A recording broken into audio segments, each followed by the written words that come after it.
What's up, everyone? Welcome back to History on Repeat, the channel where we dig into wild stories, forgotten moments, and now some absolute badasses who shaped military history. Today we're diving, literally, into the story of the Canadian clearance divers and EOD techs.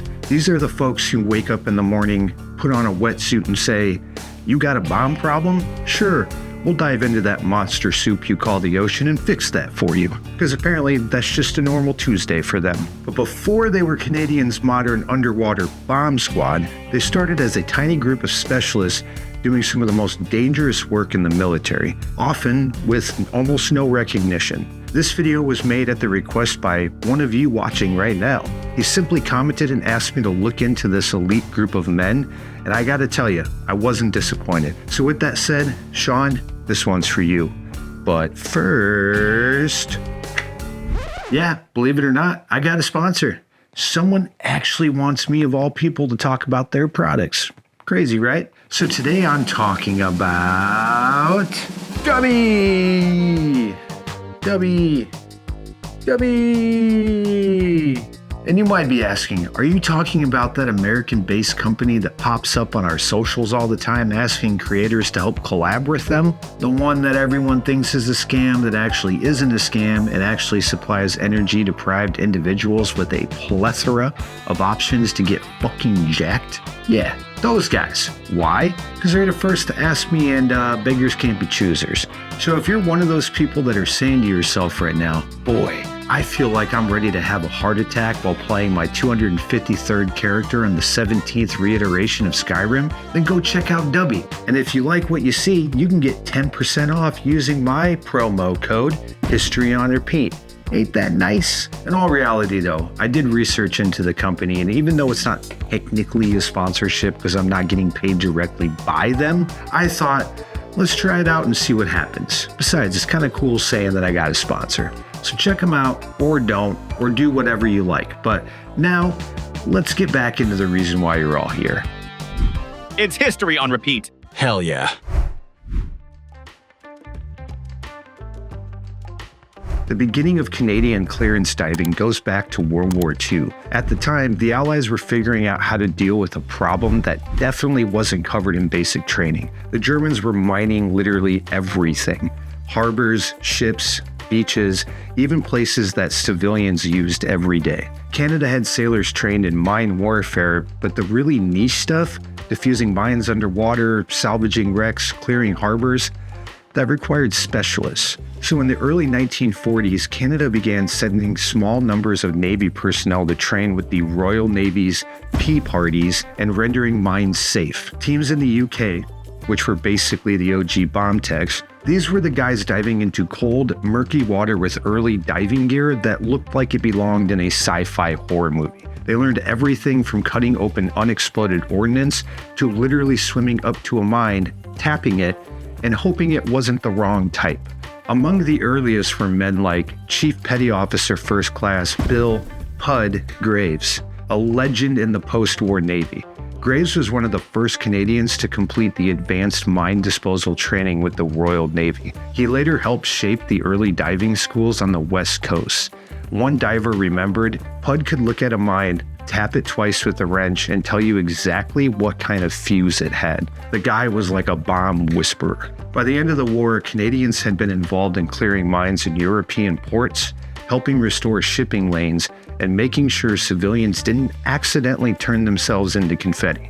After World War II, the world did not magically become less explodey, so Canada continued training EOD specialists, and by the 1950s, the Navy had officially formed dedicated clearance diving units, extremely small, extremely skilled, and extremely willing to crawl into places where the rest of us would nope the fuck out immediately.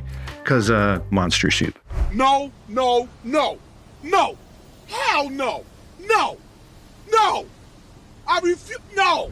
These teams became experts in underwater demolitions, salvage, rendering mines safe, searching holes for sabotage devices, and basically anything involving water and a possibility of a spontaneous explosion.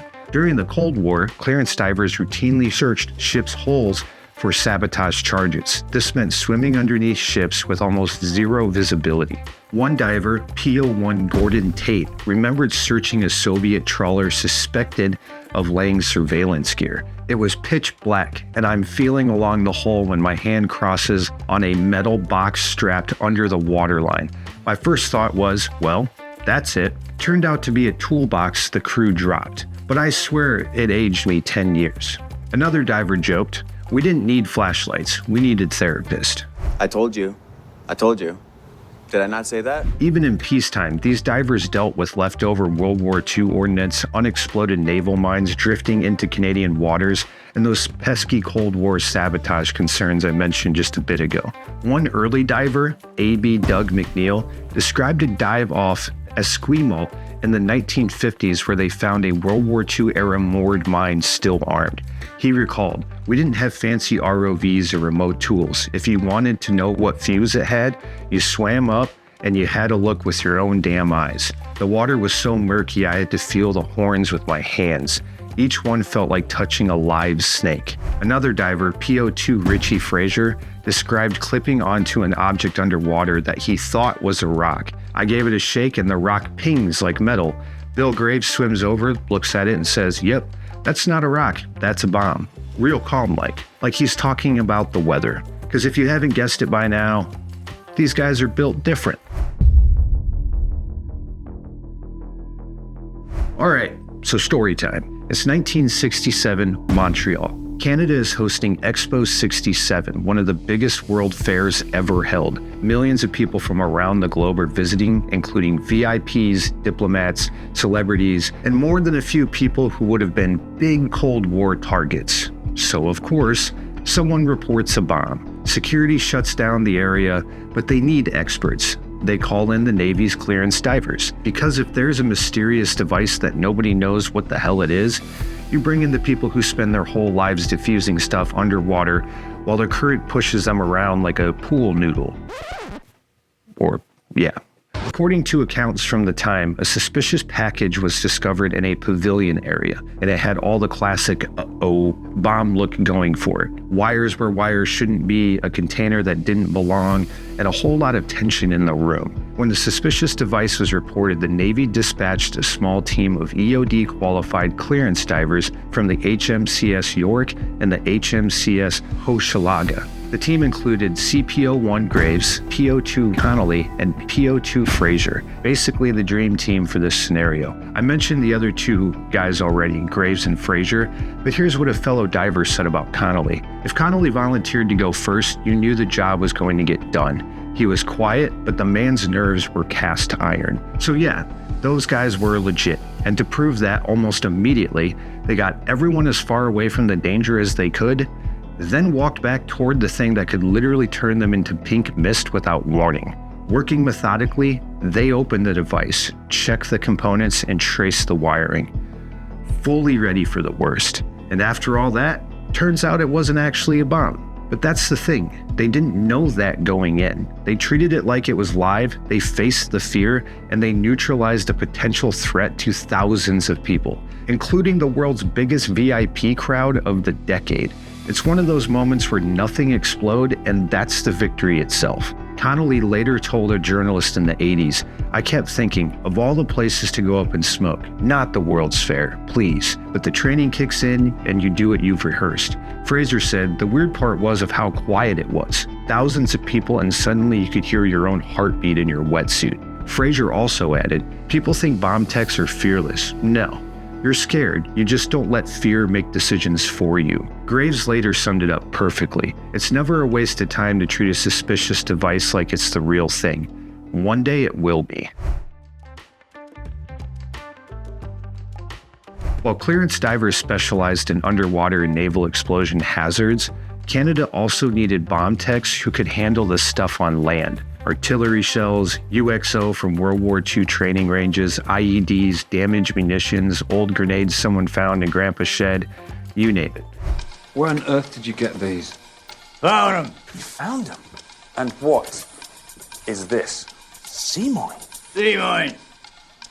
Well, Mr. Webley, this is an extremely dangerous collection. It's a wonder nobody's been hurt before. The Canadian Army and RCAF started building formal explosive ordnance disposal programs. Petty Officer Al Sanderson became known for running training dives that, according to his students, were about 50% instruction and 50% a survival challenge. A trainee recalled, Sanderson would drop us in black water at night and say, "Find the object." We'd ask him, "What object?" He'd laugh and say, "Exactly." Lieutenant Commander Ken Bice, one of the officers responsible for formally organizing the clearance diving capability in the 1950s and 60s, he fought hard to get the team's proper gear, proper training standards, and recognition for their work. He later said in an interview, "In those days, we were just inventing the trade as we went. There wasn't a manual for half the things we did."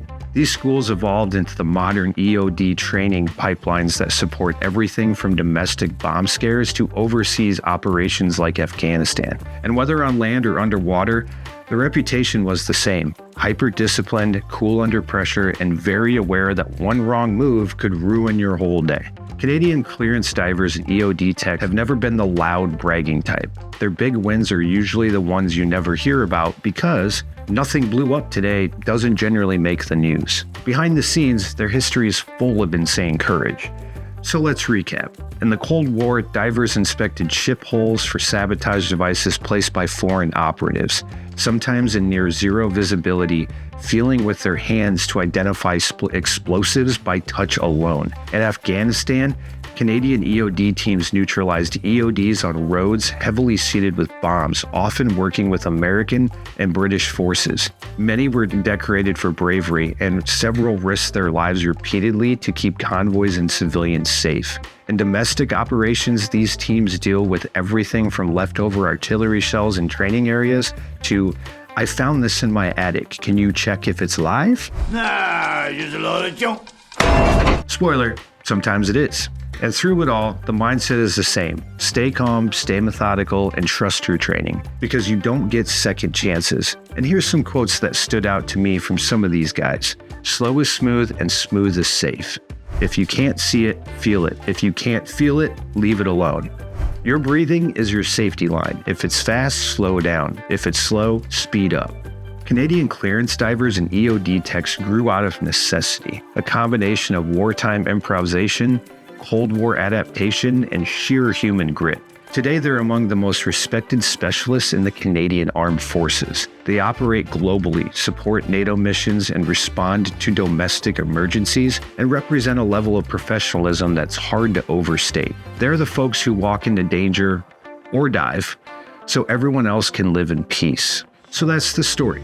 From World War II harbor clearances to the tense moments at Expo 67 to the modern global missions of today. If you enjoyed this dive into Canadian bomb disarming history, smash that like button, subscribe if you haven't yet, and drop a comment telling me which unit, event, or unsung military legend you want me to cover next, or, as always, if I might have missed anything. Thanks for watching History on Repeat, and thank you, Sean, for bringing this story to my attention. Until next time, stay curious, stay sharp, and I'll see you in the next one. It's History on Repeat. Hell yeah.